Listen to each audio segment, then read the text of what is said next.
Hey y'all, hey, it's your girl Shanika. Welcome to my channel. I hope y'all are having a blessed, wonderful day. Today, y'all, I got a story for y'all, and it's called Primary Source. But first, I want to read an excerpt for y'all from Jeremiah chapter 27, verse 9, and it reads: So do not listen to your prophets, your diviners, your interpreters of dreams, your mediums, or your sorcerers who tell you you will not serve the king of Babylon.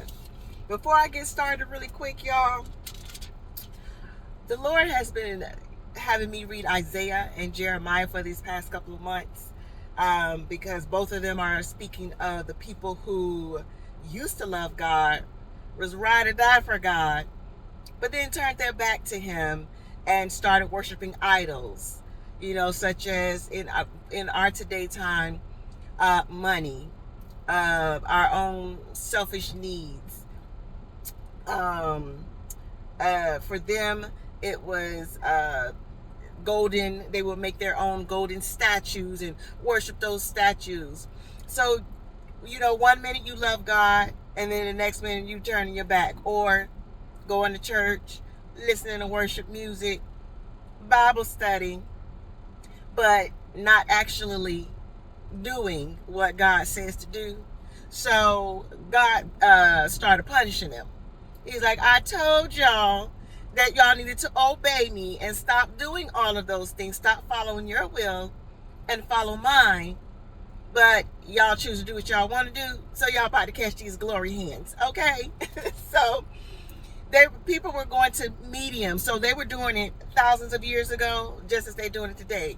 Going to mediums and diviners, sorcerers, tarot card readers, using stones and just worshiping everything except for the Lord. Okay, so that's where that excerpt came from. Anywho. So this story is called Primary Source. In the information age, there is no shortage of perspectives. You got your newscasts, your blogs, your radio, movies, television, and opinion polls constantly assail us with how we should feel and think about all kinds of issues. However, when believers need perspective, where do we turn? Whose voice echoes in our ears? We like to say that we turn to God and to scriptures, but if we're truthful, we're a lot like the children of Israel. Yeah, because we don't turn to God or the scriptures until we need something. Okay. Instead of getting information from the primary source, they sought out false prophets, those people that soothe those itching ears, that tell you what you want to hear. Because for the real spiritual leaders that sit here and preach God's word and tell you you need to stop this and stop that, people don't want to hear that because they're not ready to stop those things. If they had listened to Jeremiah, they would have known God was saying just the opposite of what they were hearing. Today, it's unlikely that a believer would seek out mediums or psychics for advice on life. Actually, a lot of people do, although they are readily available. I know quite a few people who done paid some psychics to get some information that I told them, but they went to pay people. Anywho. However, a number of other sources influence our thoughts and decisions, and not all of them are godly. From social trends to cultural mores, other people greatly affect how we see life. And Satan is aware of just how much airtime is available to influence us throughout our day.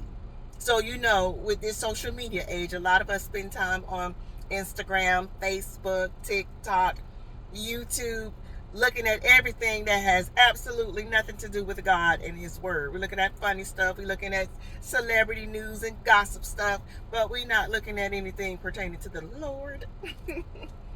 Case in point, what are you worried about today? Headlines like terrorism, war, financial collapse, y'all. If you look at our economy right now, we got a lot to worry about. If those trends don't concern you, Perhaps daytime television has convinced you that your children might be on meth, or that our husbands or our wives may be out there doing stuff they ain't got no business doing. Because we watching TV, but TV is reality. And we wonder why we sometimes live with a vague sense of dread much of the time. Maybe instead of turning to God for perspective, we've been turning elsewhere, and I have been guilty of that in my past. It's normal to be concerned about our lives and loved ones, but if we're not careful, anxiety can all too quickly imprison us. When you feel the cords of anxiety and worry tightening around you, think about the Lord's promises, His sovereignty, and His goodness.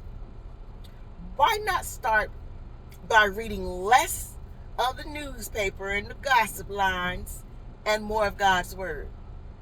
Try turning off the television and turning into praise music. You don't need to completely hide from the world, but try spending as much time hearing from God as you do hearing from other sources. The more you dwell on God's faithfulness, the less likely you'll view life from the wrong perspective. Go to the primary source for wisdom and insight. Reflection question number 1. What voices are you listening to each day? If you have a lot of negative thoughts going on in your mind about, you're worrying, you're thinking about the past mistakes you made or things people have done to you in the past, it's time to start getting into our Father's Word. Start channeling those thoughts into our Father's Word, or some worship music, something positive. Reflection question number 2. In what ways do you struggle with worry and fear? And be specific. If you're worrying and you're fearful right now, know that you're rolling with mischief. Mischief is up there in your head and not the Lord, because the Lord does not place fear or worry in us. That means you got some surrendering to do. And the more you let go of the worldly things, negativity, your own patterns, idol worshiping of envy, jealousy, money, addictions, fornication, all of those things, the more you release those things and surrender to God, the less you will worry, the less you will be fearful. And reflection question number 3. Think of 3 ways you can dwell on God's promises instead of what you fear today. And it's going to require you to look into our Father's Word. Also, when you look back on the past, start looking at your good moments. If you went through something terrible, you're still breathing in your life today, so that means you overcame it. And how do you think you were able to do that? So start reflecting on those things. That's all I have for y'all today. I pray that y'all have a blessed and wonderful day. And please make sure you like, share, and subscribe. God bless you. Bye.